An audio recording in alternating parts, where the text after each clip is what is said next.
ver, el Sevilla remonta al vuelo. Parece que sale un poco de ese pozo en el que se ha metido en las últimas jornadas. ¿Quién iba a decir que el Sevilla iba a estar compitiendo por intentar salir del descenso? Mario, tú a título personal, ¿en qué te basas para afirmar, en qué te basas para decir que el Sevilla ya se ha entonado, que es otro equipo, que va directo a alejarse de la zona de descenso, más allá de, bueno, de vencer 3-0 al Elche, que sí, que es el colista, que está un poco defenestrado, de hacer un buen papel en la Copa pese a caer eliminado?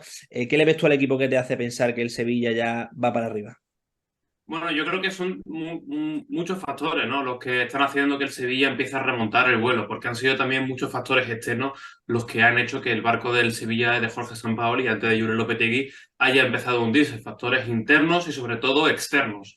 Pero sí es verdad que yo creo que después de la pretemporada, después de ir recuperando efectivo poco a poco, de que los resultados hayan empezado a llegar, porque recordemos que el Sevilla, que aunque no haya tenido un comienzo de 2023 estelar, que no ha sido malo, solo ha perdido un partido, que fue el de Girona por un fallo en salida de balón, porque luego empata en Vigo y en pretemporada ante el Mónaco y ante el Benfica no pierde, entonces al final los resultados empiezan a llegar y también es un cúmulo de confianza, de yo creo que abstraerse también de todo lo que está sucediendo, que es una cosa que está haciendo muy bien Jorge Sampaoli, de intentar aislar al vestuario, intentar darle confianza a los jugadores que tiene y sobre todo ir recuperando básicamente protagonistas del terreno de juego poco a poco, como es el caso de Sus.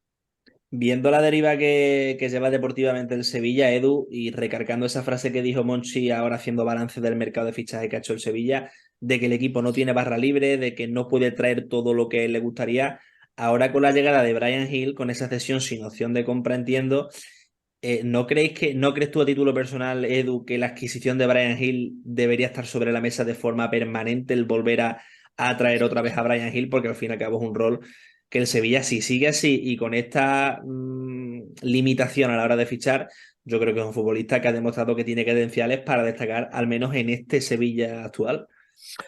Bueno, al final el fichaje de Brian Hill o la sesión de Brian Hill o como lo queramos llamar es algo que era impensable hasta hace no mucho. ¿Por qué? Porque el nivel de Brian Hill para un Sevilla Champion quizás en este momento no da. Yo creo que Brian Hill tiene nivel de sobra, pero Brian Hill llega por las circunstancias en las que está el equipo.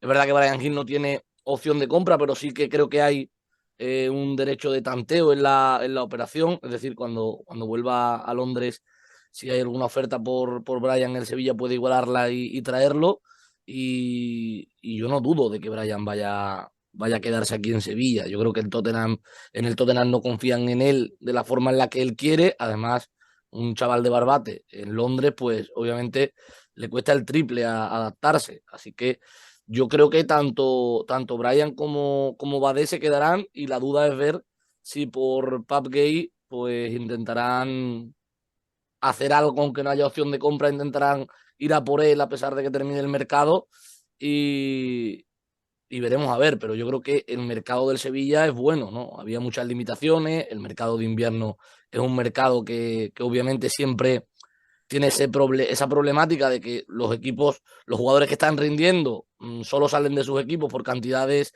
estratosféricas y lo que te quedan son futbolistas que están o no contando para el entrenador o que llevan sin jugar un montón de tiempo. Entonces, ahí está el problema. El problema está en que es un mercado muy complicado para reforzarse. El Sevilla ha conseguido 4 refuerzos.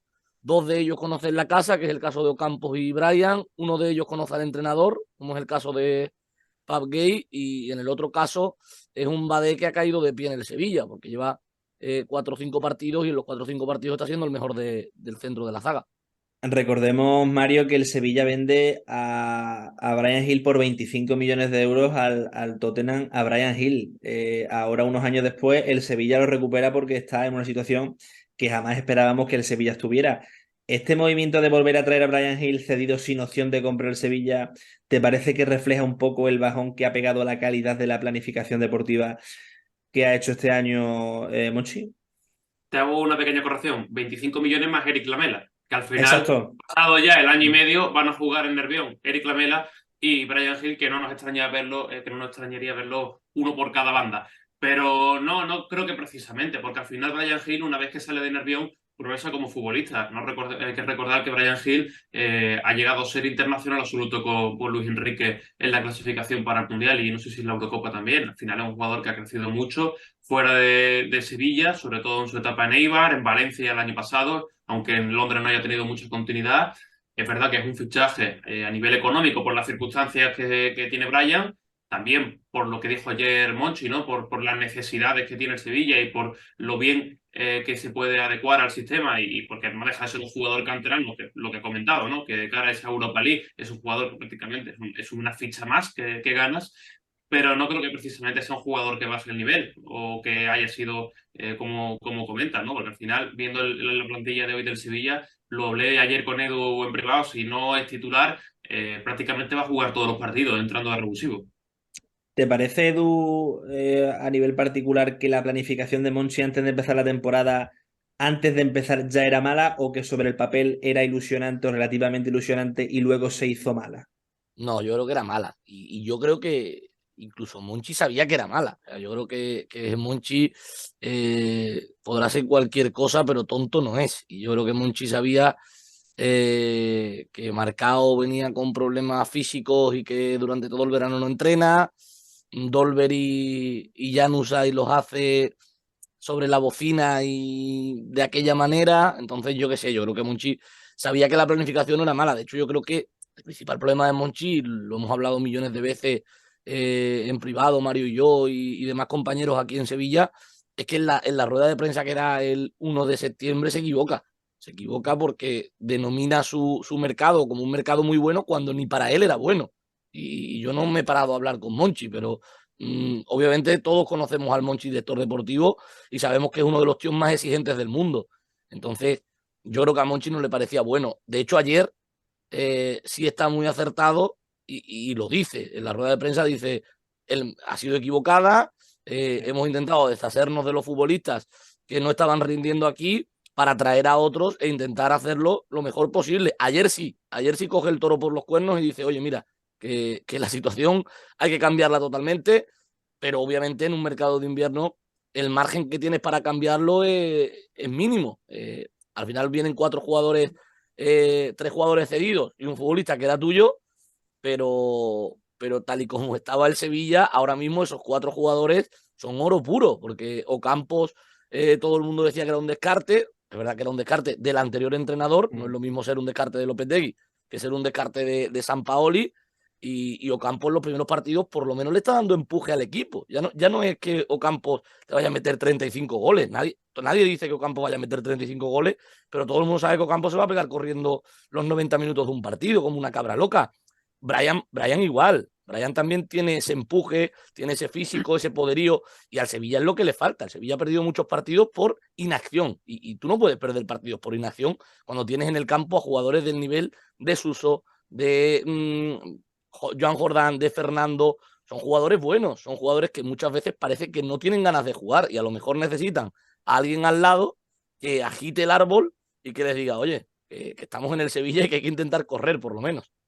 En esa rueda de prensa, Mario, reconocía a Monchi que daba a entender que, hombre, llegará el día en el que su planificación deportiva no case con la del Sevilla y por lo que sea tenga que abandonar ya la entidad.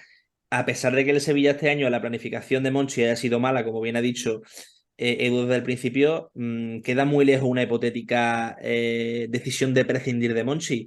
Pero claro, Mario, ¿qué tendría que pasar en el Sevilla para que Monchi diga, oye, mira, yo aquí ya no pinto más, no estoy planificando bien la parcela deportiva, abandono el proyecto y que se quede otro? Parece impensable, pero eso algún día pasará. No sé qué tiene que pasar bajo tu juicio para que eso ocurra, porque estamos viendo que este año, pese a muy mal que estén las cosas, ni se plantea eso. Yo, bueno, antes que nada, bajo mi punto de vista, el mercado de verano de Monchi, más que malo, que al final acaba traduciendo su malo, y como dice el propio Monchi, dijo Lopetegui, la plantilla y los mercados se valoran a final de temporada, en este caso, a mitad de temporada, viendo los resultados malos que eran.